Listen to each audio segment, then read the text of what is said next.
Hello, everyone.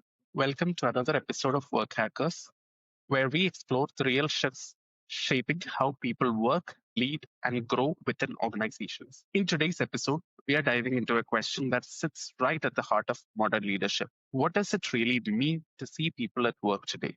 Because as hybrid models mature, we're realizing that engagement and leadership visibility aren't just HR terms. They are core to how performance, belonging, and innovation actually scale. Joining me today is Daneal Charney, an executive coach and leadership strategist who has helped countless startups and organizations unlock the next generation of leaders through peer led learning and culture design.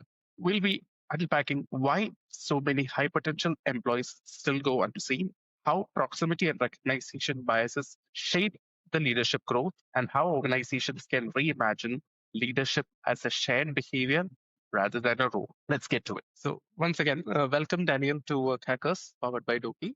So, in Thank the you. intro part, I have mentioned for the audience that with the evolution of work models, what we are facing is a time where traditional management-based training programs seem to fade away, or they seem to lose their relevance, and we have to look at newer models of leadership training programs, namely the peer-led leadership program. When we talk about peer-led leadership program, a lot of people are unable to resonate with the idea. I think they confuse it with traditional management training programs. So if you Mhm. could help the audience in basic, simple terms, the difference between the both of them, it would be Yeah, great. absolutely. Well, absolutely. As an HR professional, I started in training and development. That was sort of my specialty. And I really didn't love the idea of the sage on the stage. Traditional learning is some expert telling you how to do things. I think you can Google that. That is no longer a relevant model.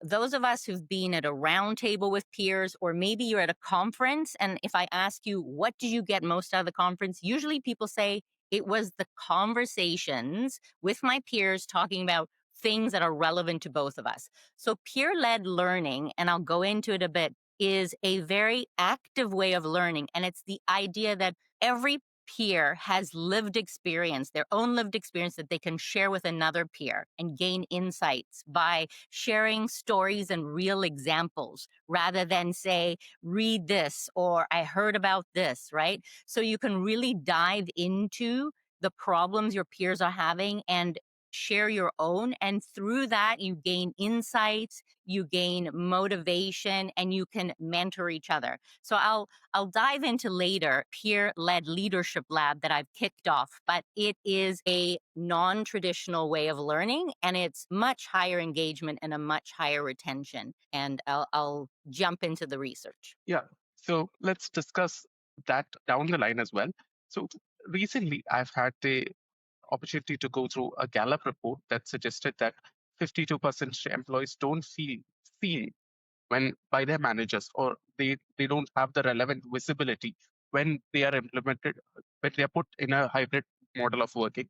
And today we cannot simply say that a co-location between employees is always possible, because teams are evolving, teams are getting leaner, they're getting distributed, they're situated across locations. So we cannot look at that as everybody should be located in the same place at the same time. So how can we bypass this proximity bias or visibility bias so that employees feel more confident?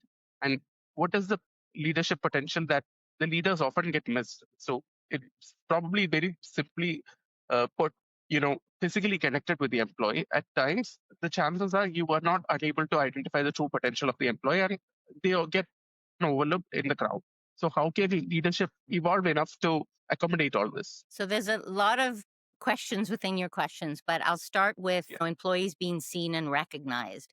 I think I'm always surprised when I go into organizations how often organizations haven't done the best job of defining what's expected of employees.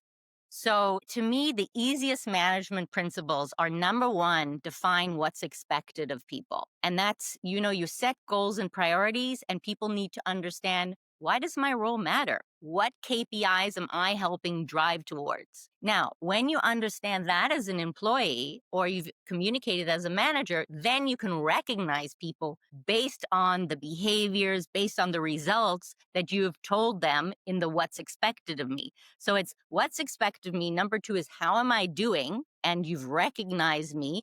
And last is what's in it for me. And what's in it for me is about rewards, promotions, and all those things. But you can't have any of that and be recognized if you don't know what's expected of you. So if you're not getting that in your current workplace, you've got to drive that conversation. You've got to ask your manager, what does my role matter? KPIs am I helping drive towards? So and so your second part of your question in terms of leadership potential is the reality is like most dollars and investments in companies get put in to people who have the title manager, director, VP, but this doesn't equate to potential. Potential, and I've thought this from the beginning of my career, potential is a very different thing. And I'll define it in a minute, but there are high potential even at your individual contributor level, right? Those are the over Yeah. engaged, overperforming, the people who come up with new ideas, even though maybe it's not their job, they go out of their job, and they are 2.5 times more likely to leave your organization. So, defining potential is a real good investment for organizations and going beyond what they consider leaders or not leaders just by title. And so a quick model I'd say to think about what is potential is it's a three S's: say, stay, and strive. Say is people who promote the organization. They might bring in new clients. They might bring in new employees. Even it might not have anything to do with their job, but they're promoters, they're ambassadors. Stay is, they see themselves in the organization 1 or 2 years out. They see their career as kind of their career path as part of intertwined with where the business is going. And strive is discretionary effort. They're not nine to fivers. They do what they need to get done to make an impact and show value. So what you're essentially saying is organizations should look beyond titles rather than to outcome-based contributions. Right? You shouldn't Yeah, look at the formal titles, and you shouldn't be bound by formal titles. Right? absolutely. People in formal titles aren't necessarily the ones that we all know that people get promoted generally because they're technically good. That doesn't mean that they have leadership potential or that they're your future pipeline. But for a legacy organization, moving from a structural promotional model is not as easy as they say. I mean, we can say that we can implement all these new age technology, we can look at data and all that, but changing the system or a structure of a legacy organization could be challenging. Have you seen any challenges when you implement with a legacy organization, when you're pushing them to a newer model, to look beyond the traditional KPI? I mean, absolutely. I mean, I used to work in a big organization. We had a big change management part of the organization. I'd say, thankfully, I work with startups today that are nimble and iterate all the time and very agile. So I don't really face that much. You don't have to teach change management to a startup. If they don't change and they're burning cash, they're out of cash. They don't survive if they're not innovative. But I think what you're asking is a lot about you know, change management 101. Having an urgency, understanding the why, understanding who are the promoters of change and who are your detractors and all that messy stuff. And I'd like to say thankfully I'm not in the change management business anymore, but as you said, it can be very painful. Yeah, likely a similar thing is that, last year McKinsey had a report that, 41% of employees quit because of their limited career growth. It's not about a fancy title you hold. It's not about the pay you hold. It's not about the, you know, fancy add-ons that the organization are providing. They actually want to be seen in the organization. They actually want to have their career prospects be in a better position when they are in the organization. They're expecting a two-way channel in terms of contribution. So how can an organization create systems that stretch to help these employees? I mean, bringing in an employee is a costly exercise for the Yeah. organization. So they wouldn't want to let go of a potential that ultimately goes into another organization and thrives. and then you would be like, oh, I missed out on this guy. So how can Absolutely. they look at it?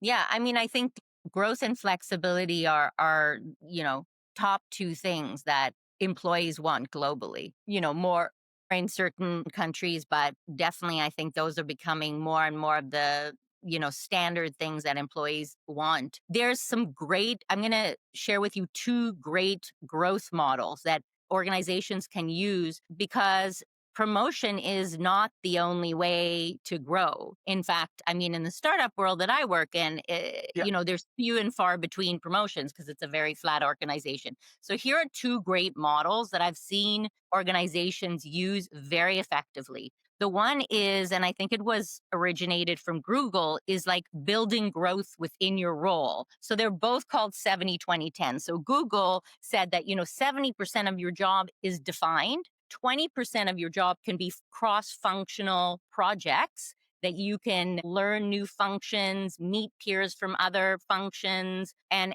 just upskill on different things that you're interested in.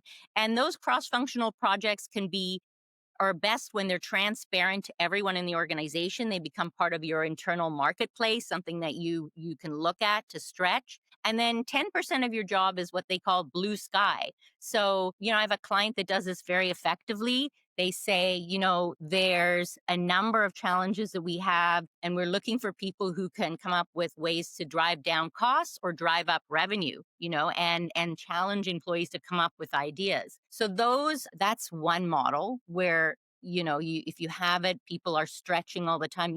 You're basically baking in time for people to grow, which is what they want. And the second one, the 70-20-10, also is a learning model that says, hey, traditional learning, the podcast, the e-learning, the going to a course, that's really a small part of the way we learn. Actually, I'd say podcasting, even though it's more traditional, it is actually it's expanding way we learn. But traditional learning, I'm talking about really going to courses and things like Mhm. that. Like that is not a sustainable way of learning. Most of our learning comes from two things. 20% comes from social learning. And I think this one is a really big bucket. I mean, I even learned so many things from LinkedIn, from communities of practice, from peer-to-peer roundtables. But you can, 20% can be at work. I'm learning from someone, say in sales, because I have an interest in sales, and I go along with them to talk to a client, or I watch them, closing a renewal, and I'm learning from them. I'm assimilating. So social learning is a huge way we can learn. And then of course, 70% is learning through doing. And so even within your role, like I said, there can be cross-functional projects, there can be opportunities to create new ideas in the business, that blue sky project I talked about. But Yeah. what about asking your manager to say, hey, what can I take on that you're doing today? Can I start attending meetings you are because I'm interested in that project? Or can I present something on your behalf? Like, how can you make your manager love you and be successful, but also upskill? How can you be a mentor or train other people? These are all ways within your job that you can be stretching every day. And so just, as an employee, I always say don't ask, don't get, right? Employees are Yeah. always surprised. And when I coach people, they're always surprised that when they ask their manager how supportive their actual manager is, because they don't ask. They just sit there and kind of say, I don't have control over my job. But we have so much control over our job and our work life and even our career path.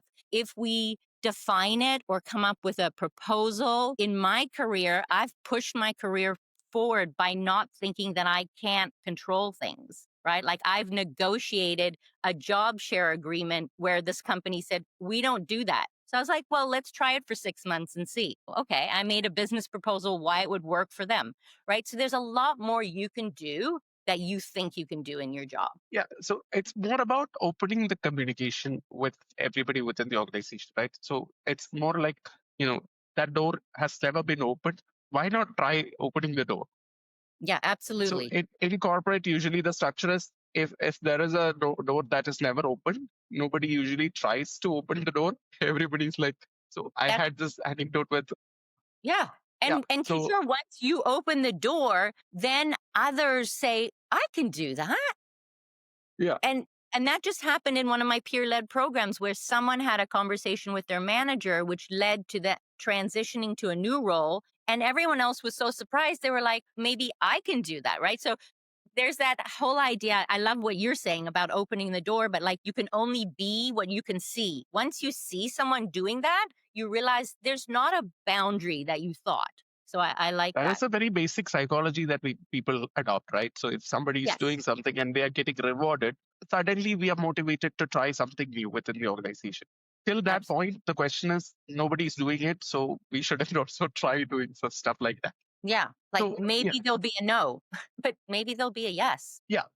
So that takes courage to push forward. That basically shows natural leadership qualities. So the whole question about identifying the leader within the organization, that person comes with that kind of initiative from their part. 100%. That is part of high potential is they a high potential person will believe that you do that if you, I'm trying to remember the Wayne Gretzky quote, but being a hockey Canadian fan, but you miss you if you don't shoot and try to score, then you won't, right? Like if you don't go for it, if you don't have the courage, if you're not willing to take the risk, for Yeah, sure you fail. there are two choices everybody has, right? So it's either you try and fail or you fail without trying. But the Yeah. chances that you succeed when you try is a 50 percentage. So that's better than the 0% of not trying, right? 100%. And you were in the startup game. So at least with that 50%, you gained new insights and skills. And investors often bet on teams and founders that they feel have hustle, just the same as high potential that have hustle, right? And will like push you forward. So it's the idea that, it's okay to fail fast as long as you learn and don't make that mistake again. And then what are you going to do next? Right? Yeah, I mean, the largest organizations make the biggest mishaps. So if at the early stages, if you don't try enough, if you don't experiment enough, you won't go the long way.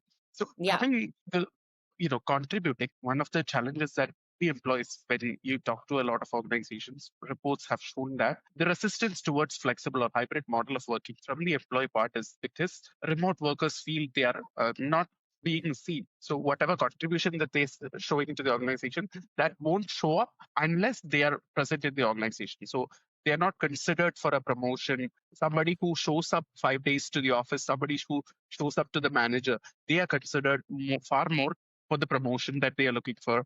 So this is one of the resistance that a lot of employees have shown towards flexible working or taking remote work permanently, even though it is beneficial for them.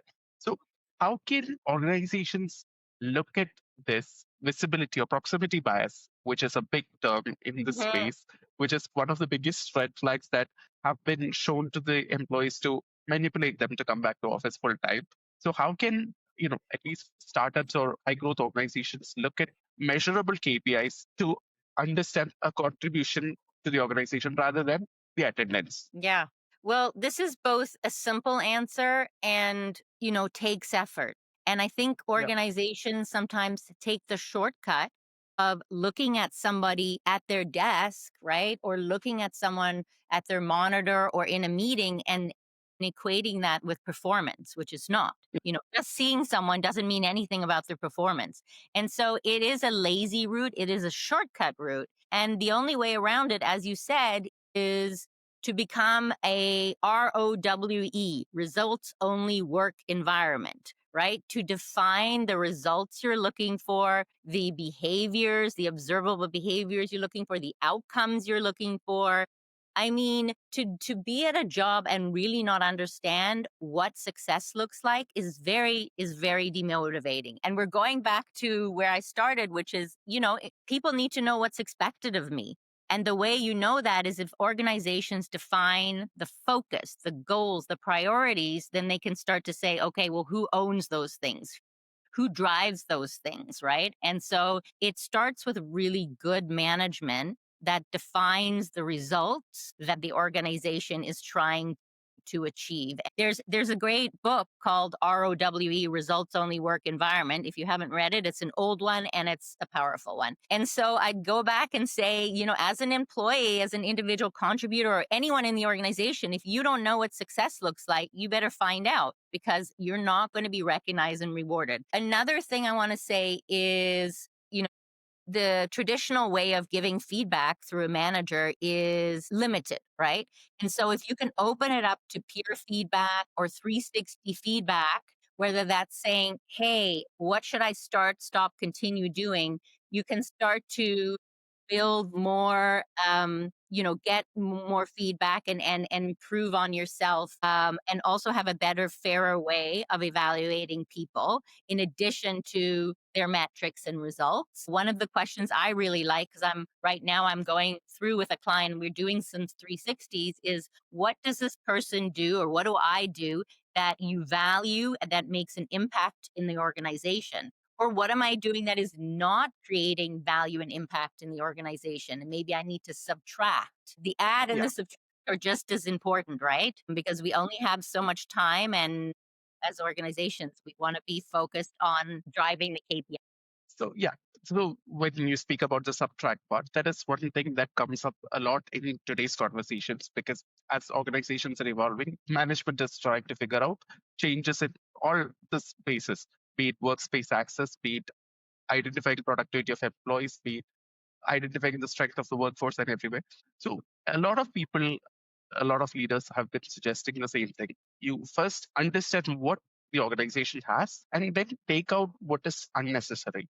You Mhm. remove and keep things in a minimal state first. Then you start adding, be it if you are trying to implement an AI tool into the system, if you're trying to add a new policy to the system, first try to look at it from a minimal standpoint and then try to add. Ask the question, is this necessary? Why is this necessary? That question should come after you subtract what is already on the table, and then you can revisit, rather than you know looking at some other organization or some other team implementing a strategy or a tool. You just get into the FOMO and implementing that, and then at a later stage evaluating that this may be not for us. Yeah, absolutely. Yeah. You should Yeah. have your own baseline, right? So yeah, that's one thing. When teams are built, they should focus more when it comes to peer leadership programs rather than a structured, age-old corporate training policy. Each team might have certain things that are specific to the team, specific learning curves, specific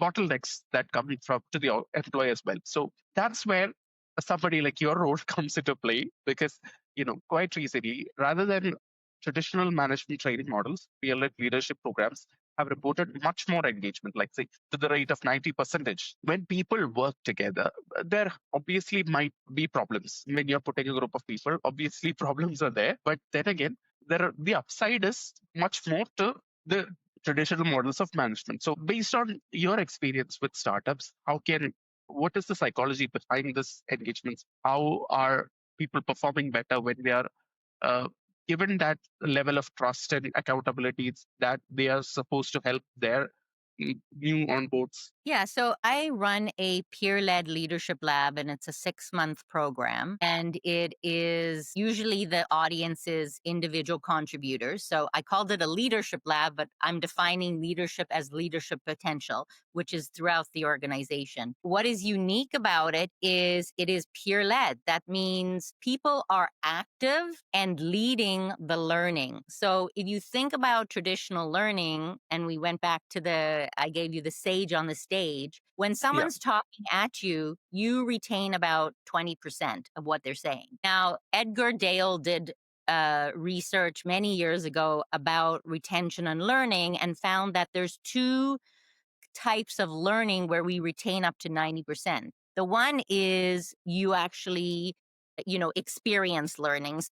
You do, ju- you go on your bike, you ride it, you fall off, and you learn through doing, right? We learn through doing so much. But the second one is we learn through teaching others and leading the learning. And that is peer led learning at its essence. Is what happens in the peer led leadership labs that I run is people lead the topics of conversation. And because they're leading the topics and they're role modeling, they're giving their own examples, it's very relevant to their peers. So they're having great discussion about relevant examples and problems. They're solving it together. They're figuring out the insights together. And then each session ends with them deciding, what is the habit that I want to build, and coaching each other through, like, here's the habit you want to build. What's the challenge to building the habit? What are you going to do next? What are you going to commit to? And so there's peer mentoring and peer coaching that goes on in a peer learning lab.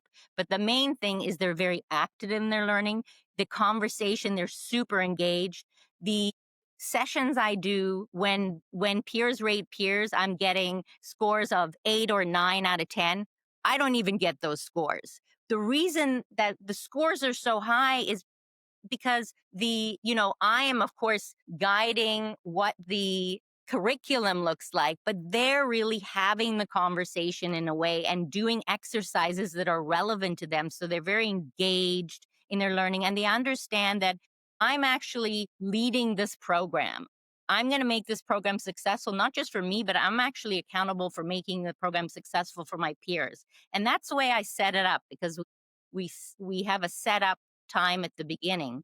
And the amazing thing and the magic of peer learning is they don't only realize that they're leading their own learning, they realize that they're leading their own growth and conversations with their managers and leading their own career path. So that's kind of the magic that starts with a peer led learning approach. Yeah, I mean, it's easier to talk to somebody within the organization who is on the same curve that you are, or who has just been there, rather than talking to your manager, right? Yeah, It's absolutely. always, I think that is where the whole engagement part comes into play, because you are open. If you're given a training course, a pre-recorded set of presentations or something like that, then knowledge input might get disturbed in the process. Rather, if I can talk to somebody in the organization who have done this stuff that I'm about to do, communication gets easier, and that's where the learning actually happens. Yeah, well, absolutely. As an entrepreneur, if you're speaking to another entrepreneur who's just done what you're going to do,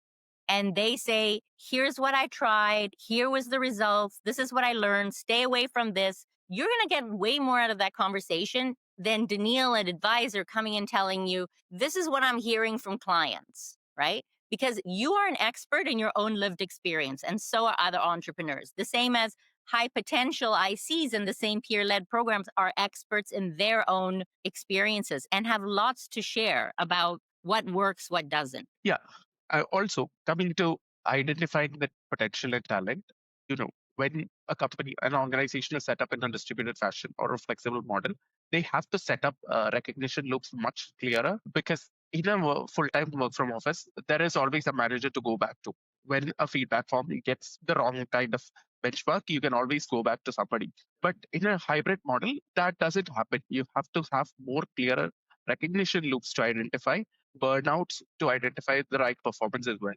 So, how can leaders spot the early signs of burnout, or if an employee is getting invisible, or they're Yeah. getting into the loop? Yeah. I mean, I think the number one thing is, if I was talking to a manager, I'd ask them, if are you doing regular one-on-ones, right? Because one-on-ones, if they're effective, is the best way to prevent retention issues or burnout, especially if you know your employees. Because through one-on-ones, if you're an observant person, you know the person's motivations and what their normal behavior looks like. So when Yeah. their behavior starts to change, whether it's their discretionary effort goes down and all of a sudden they have lots of appointments, or maybe they're not participating as much in meetings, or maybe they're not referring people to the open role you just posted and that's normal for them, something's wrong. And then you can proactively start to have the conversation about, hey, I noticed a few things here.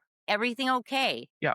So it's about, you have to keep on them in a loop to identify if they are still being the promoters of the organization, and if they are still feeling included within the process. So Hmm. let's Keep that come to the connection. last part.